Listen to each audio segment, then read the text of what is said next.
Power is very interesting, and particularly in business, because you've not only got status in business, so you've got the managerial corporate status, you've got the entrepreneurial status, which is very much more feisty and fiery, and then you've got, you know, who dares wins, and who can be the most confident, let's say in the boardroom or amongst other people. And I think part of it is to create a structure that enables you to be powerful.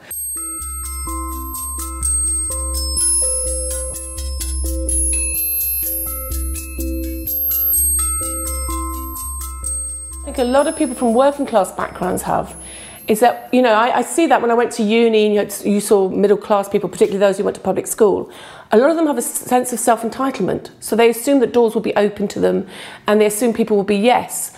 So it makes their way through life a lot easier, I think. And I think if you're working class, you tend to have a slight chip on your shoulder. So you don't assume those doors are going to open. So you're kind of going, oh, if you don't mind, if you could come in. And so I think that can hold you back. There's a very predatory attitude, I think, when you're successful. And I think that's why celebrities find it difficult.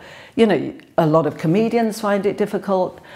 The world is worse in that respect, but it's gathering together with people that can support you.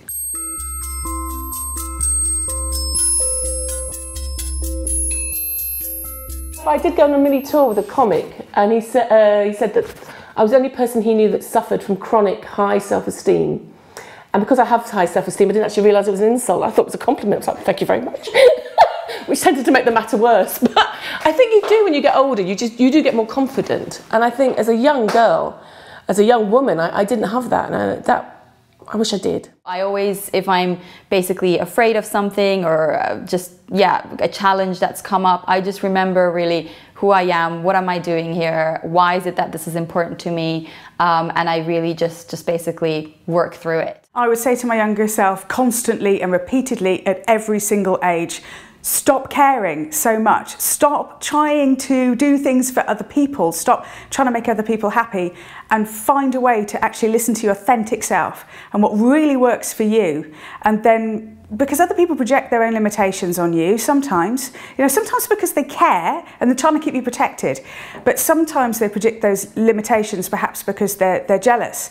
And really the only person that you can really fundamentally ever please is yourself. If I was 14, I would go back to my younger self. I would say, don't let anybody else write your script. You know, appoint yourself as your script writer, because you're, at the end of the day, you're the only person who knows what you're here for. I don't know what it is about young girls and the way we're taught, but just get some self-esteem and I mean, I wish I had this self-esteem then that I had now. It would have made life a lot easier.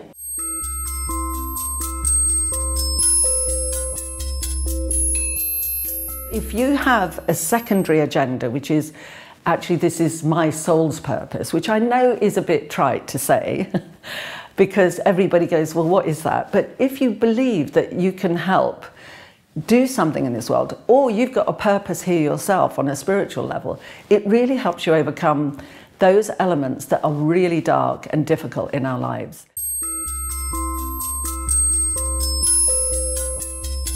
Around the time I was 5 to 7, my parents had already divorced, but they my father moved out of London and I never really spent much time with him again after that.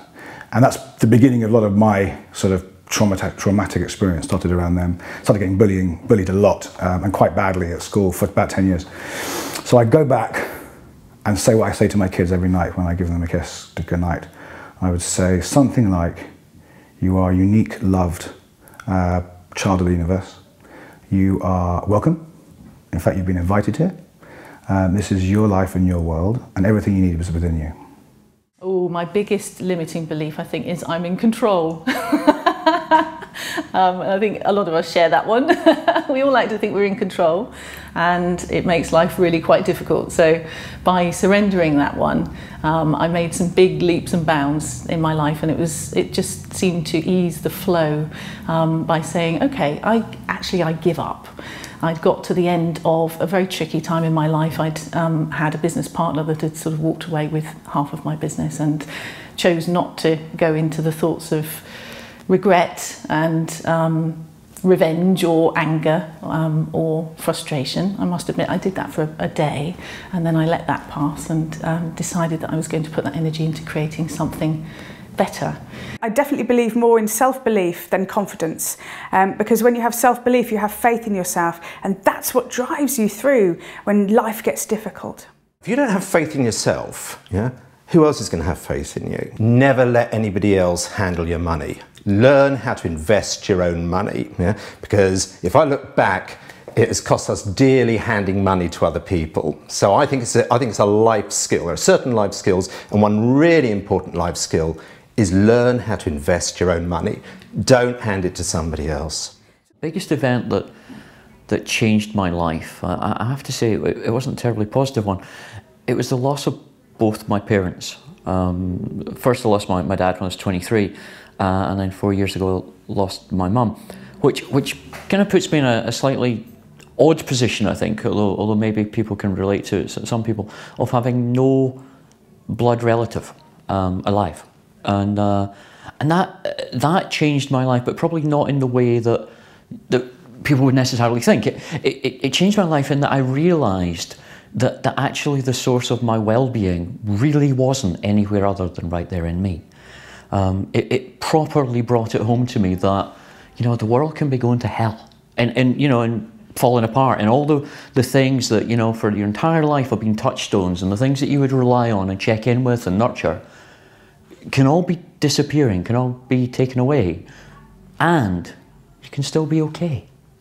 And that for me was incredible. That was the fundamental shift that will mean that the next 40 years or more will definitely not be the same as the last 40, that's for sure.